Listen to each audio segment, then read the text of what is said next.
For decades, a chilling prophecy has hung over the Philippines, a warning whispered by scientists and echoed in countless news reports.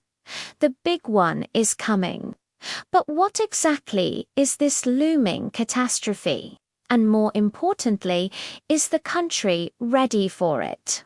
Today, we're diving deep into the science behind this inevitable disaster, the potential devastation it could unleash, and what every single person needs to know to survive.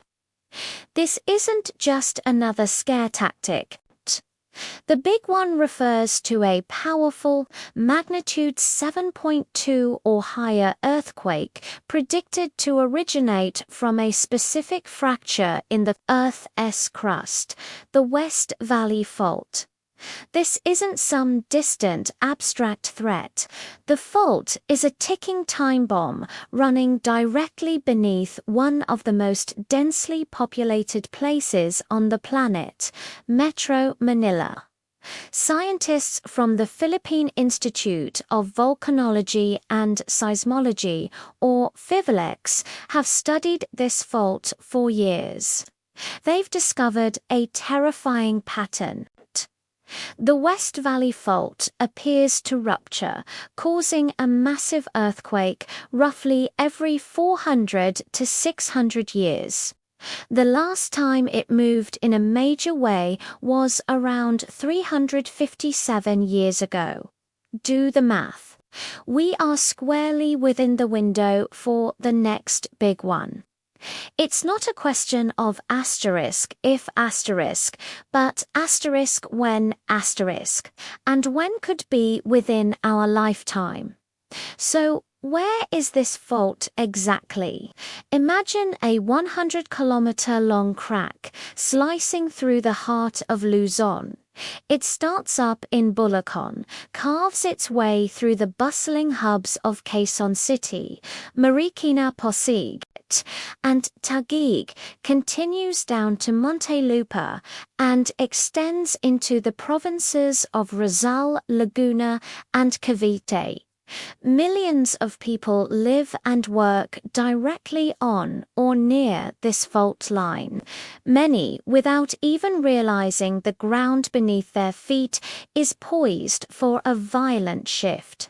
When that slip happens, the energy released will be immense, generating a magnitude 7.2 earthquake that will shake the national capital region and its surrounding provinces to their very foundations.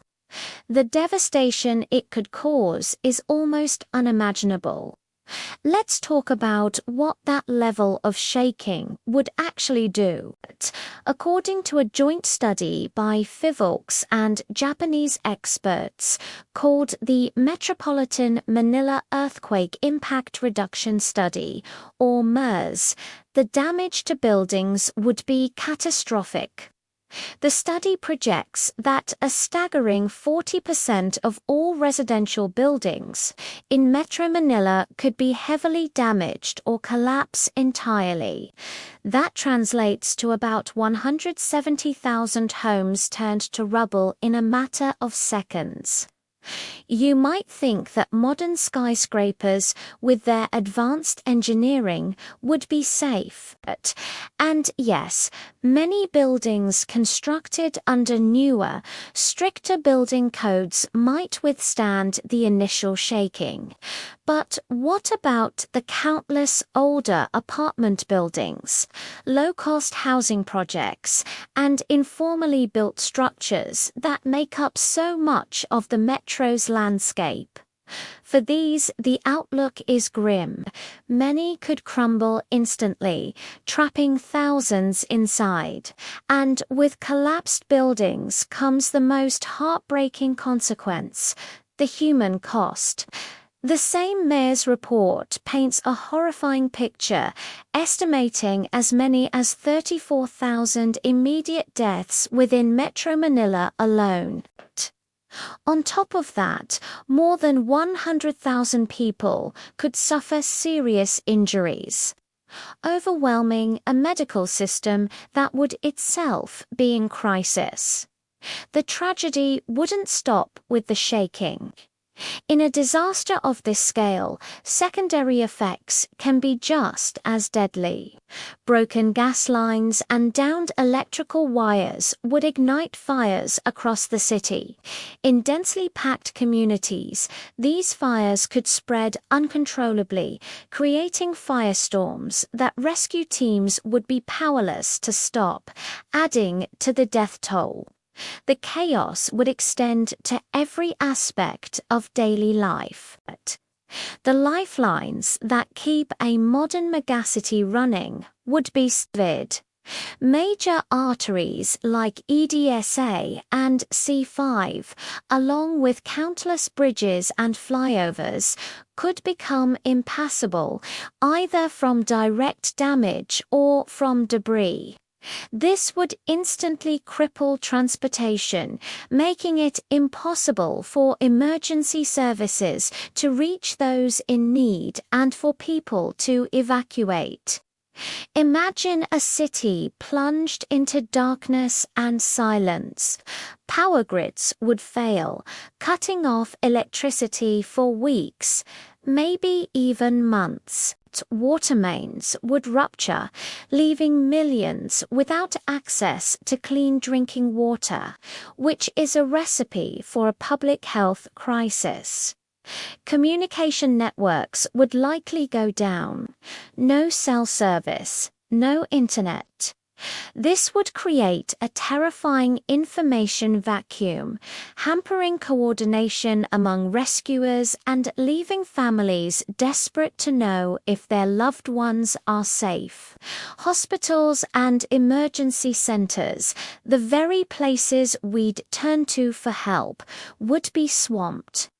Many could even be damaged themselves, unable to handle the massive influx of casualties. The economic fallout would be just as staggering. The estimated economic damage is pegged at a mind-boggling 2.3 trillion Philippine pesos. To put that in perspective, that's about 10% of the country's entire gross domestic product, wiped out in an instant. Businesses would be paralyzed, supply chains would be broken, government services would grind to a halt. The long-term recovery would take not just years, but decades, fundamentally altering the economic landscape of the entire nation. And while Metro Manila would be the epicenter of the devastation, the effects would ripple far beyond the capital. The intense shaking, categorized as intensity V to 8th on the Fivolex scale, would be felt strongly across central and southern Luzon. Provinces like Bulacan, Pampanga, Cavite, Laguna, Batangas, and Rizal would experience significant damage to buildings and infrastructure. In mountainous regions, the violent shaking would trigger widespread landslides, burying roads and entire communities.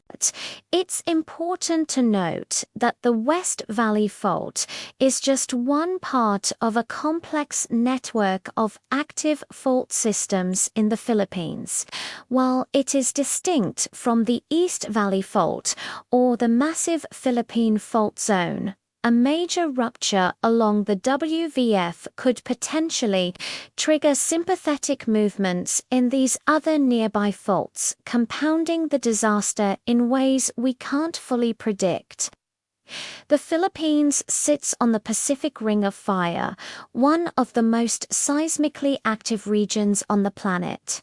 Earthquakes are a fact of life here. So, faced with such a terrifying, inevitable event, what can we do? Are we completely helpless? Absolutely not. While we can't stop the earthquake, we can dramatically reduce its impact. Preparedness is our single most powerful weapon, and it starts with the buildings we live and work in. Strict enforcement of building codes is non-negotiable. This means retrofitting older, vulnerable structures to make them more resilient and ensuring that all new construction adheres to the highest safety standards. This alone could save tens of thousands of lives. Next is community and individual readiness. We've all heard of the Metro Manila Shake Drill and similar exercises. These aren't just for show. They are crucial for building muscle memory for the single most important survival action during an earthquake: drop, cover, and hold. Practicing this simple technique until it becomes an automatic reflex can prevent life-threatening injuries from falling objects. Every single household needs a plan. This means preparing a go bag or an emergency kit with enough food, water, first aid supplies, and other essentials to last for at least 72 hours, as it could take that long for help to arrive. Families need to have a conversation and decide on a designated meeting place in case they get separated and communication lines are down. Public awareness is key. Know the location of the nearest evacuation centers and designated safe zones in your community. Understand the risks specific to your area. Do you live in a liquefaction-prone zone or near a potential landslide area? This knowledge is power. The big one is not a myth or a distant possibility. It is a geological certainty. The ground beneath one of Asia's largest cities will one day violently shift, and the consequences will be immense. But the final death toll, the ultimate scale of the tragedy, is not yet written.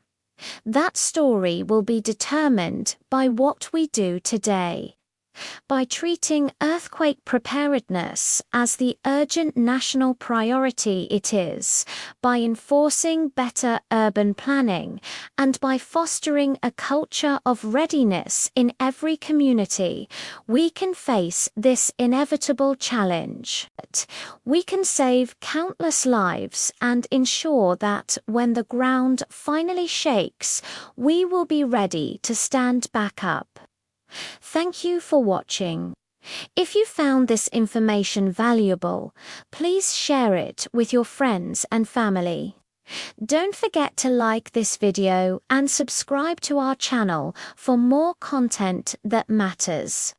Stay safe and stay prepared.